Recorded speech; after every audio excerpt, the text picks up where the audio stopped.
I'm Darren Franich, senior writer for Entertainment Weekly and writer of the weekly column Entertainment Geekly. I'm Samm Levine. You might know me from film, television, podcasting, or lighting the stage up at many karaoke joints across the country. And this is Geek versus Nerd.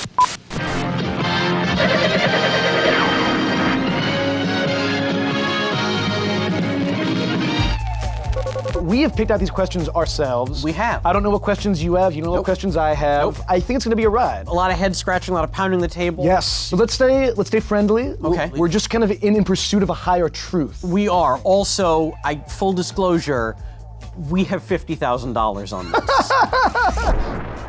Let's do this. Okay. First category, Yes. Nintendo. All right. In Nintendo's 1989 product placement movie, The Wizard, pint-sized video game jock Lucas Barton demonstrates his sweet skills with the Power Glove. He sure does. Nintendo's wearable, horrible controller. The worst. Which of the following video games does he play? Is it A, Excite Bike, B, Rad Racer, or C, RC Pro-Am? It's not Excite Bike, so... Why do you know that? Because I loved Excite Bike. So it's either Rad Racer or, what was the third choice? RC Pro-Am. RC Pro-Am. I'm gonna say Rad Racer. You say Rad Racer? That is correct. All right. Lucas Barton is playing Rad Racer. Bonus question worth 0 points. Okay. Which future megastar played one of Lucas's goons? Who was it? Tobey Maguire. Tobey Maguire? Bleep that out. He's just a background weird-looking kid. Yes! Crazy. All right. Okay, well, that's 1 point on the board for you. 1 point for me. Let's see what you got, though. Okay. I'm sure you, as I did, subscribe to every issue of Nintendo Power. The most important magazine in the history of magazines. In the history of literature. Yes. Unfortunately, it's no longer with us, as I'm sure you know. So when was the final issue of Nintendo Power? Let me talk this through for a second. Go ahead. So print started dying about 10 years ago. I know that because I work at a print publication. So I'm going to say the year was 2011. I'm going to say it's June 2011. You are very close. It's December 2012. No! But I loved how you broke it down. There was something about Nintendo Power, because that was pre-internet. So Yeah. if you were trapped in one of the games, there was That was your only there was hope. no way to go. Was that it would be in the questions and answers and the tips and tricks. R.I.P. Nintendo Power. Science fiction sequels. Love it, love it. Of the non-J.J. Abrams Star Trek films, Gotcha.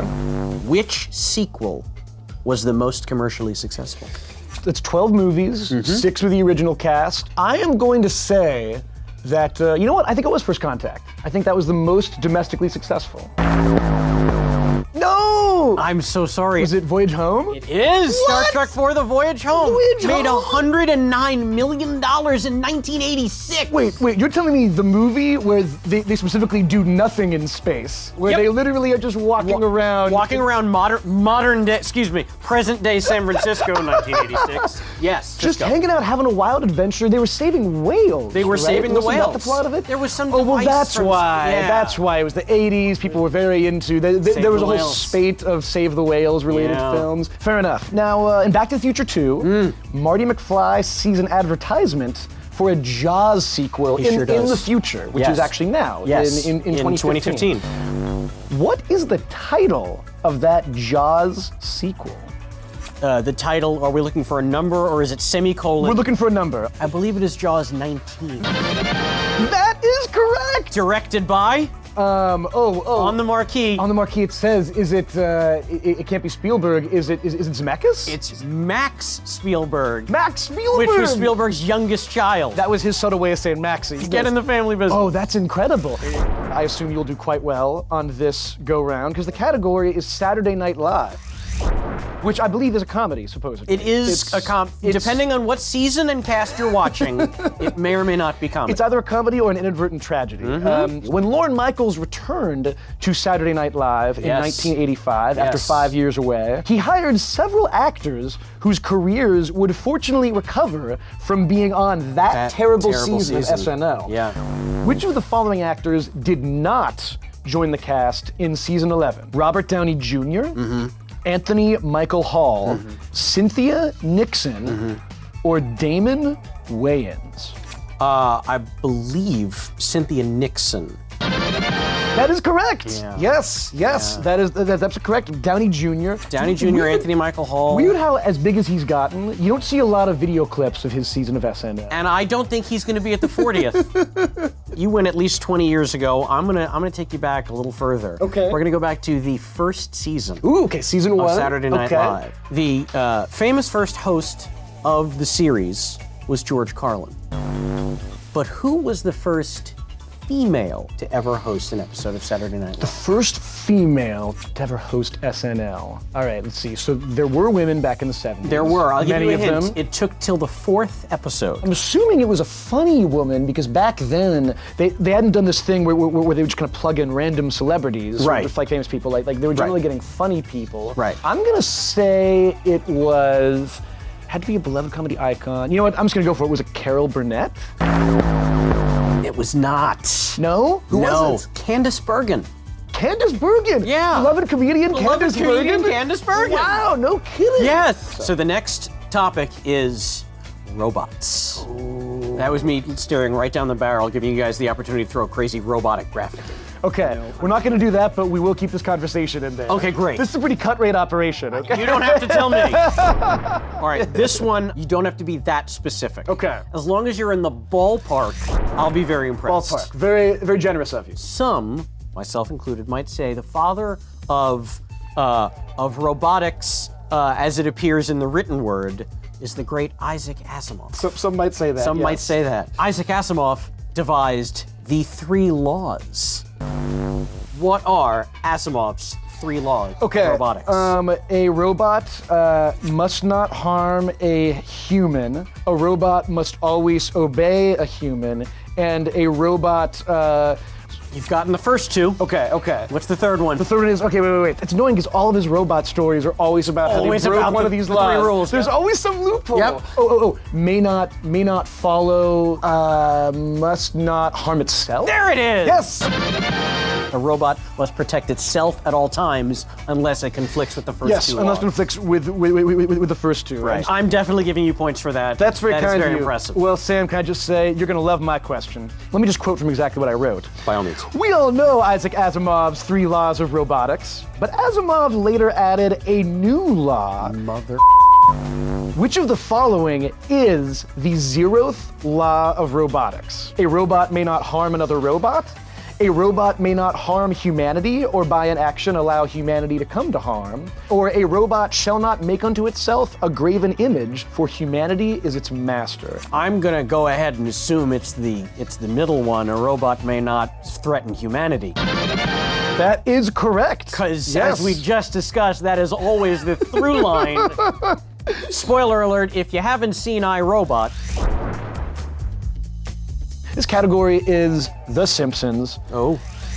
There is a longtime Simpsons supporting character who originally appeared as an African American. Which longtime Simpsons supporting character was that? Oh, this isn't multiple choice? No, this is because I was not. going to say, save your breath, it's Waylon Smithers. They decided that they did not want him to be black because they thought it was weird to have basically he is a butler after all. So, Right. I mean, he's so much more now, but it took 20 years for him. Don't worry, we've got Dr. Hibbert and Lou. What do you got? Simpsons All question. right, Hit me. Simpsons question. Here we go. I need to get back in the game here. What is Chief Wiggum's wife's name? Is it A, Hannah, B, Sarah, or C, Kathy? So Chief Wiggum, of course, his first name is Clancy. Mm-hmm. I can hear her saying Clancy, but I feel like I hear his voice saying Sarah. So I'm gonna go with Sarah. That is correct. Yes! Well Oh, done, incredible! Sir. Well done, sir. Now, I think the next category is something that you may know a little something about from firsthand experience. I believe you're right. BDSM. If you want to call it that. Fantastic. The category is the Tarantino-verse. Ooh. The question is, including films where he's directed only a segment, such as Four Rooms and Grindhouse, which actor has appeared in the most Tarantino films? Okay, so we're talking everything Tarantino has directed, even if it's just a part of it. So that's Walk sure. us through Walk it. us Walk us through it.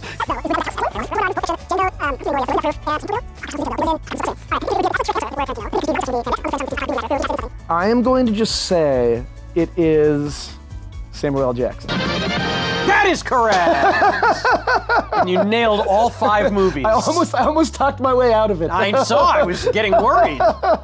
All right. The film Inglourious Basterds, which you may know something about. A little bit. Features Eli Roth. It does. As Donny the Bear Jew Donowitz. Because of the shared surname, it is generally believed he is an ancestor of a character from what other Tarantino movie? Now, what you should know is that when we were shooting the movie, my first question for Quentin was, so is Donowitz Lee Donowitz's grandfather? Is he his uncle? And it turns out he is the great uncle. He's the great uncle. He is the great uncle of Lee Donowitz, played wonderfully by Saul Rubinek in True Romance. True Romance, written by Tarantino. Tarantino, it's the first script he ever sold. So whenever I spread rumors that your character is the ancestor of Vincent and Vic Vega, that's not confirmed. That's not confirmed. No, to my knowledge, that is not true. But go ahead, keep spreading it. I won't deny it. Well, Samm Levine, with an incredible score of 6-3, you have severely thwacked this round of Geek versus Nerd. You were very sweet to me. You gave me a lot of multiple choice. Sir, congratulations to you. Now, we have a little tradition here, if you'd like to participate, where winners who defeat me resoundingly in this game get to sign the trophy. This is, of course, the Silver Stormtrooper, a.k.a. the Strooper. Wow. He's a fellow who, maybe got caught up a little bit. This is made of genuine carbonite, right? This is, yes. Would you care to sign it somewhere? I would love to. I'm going to go on the side here. There you go. Ah, well done. Sir, you're a gentleman and a scholar, a geek and a nerd. Congratulations. Thank you so very much. Thank you very much for being here. Anytime.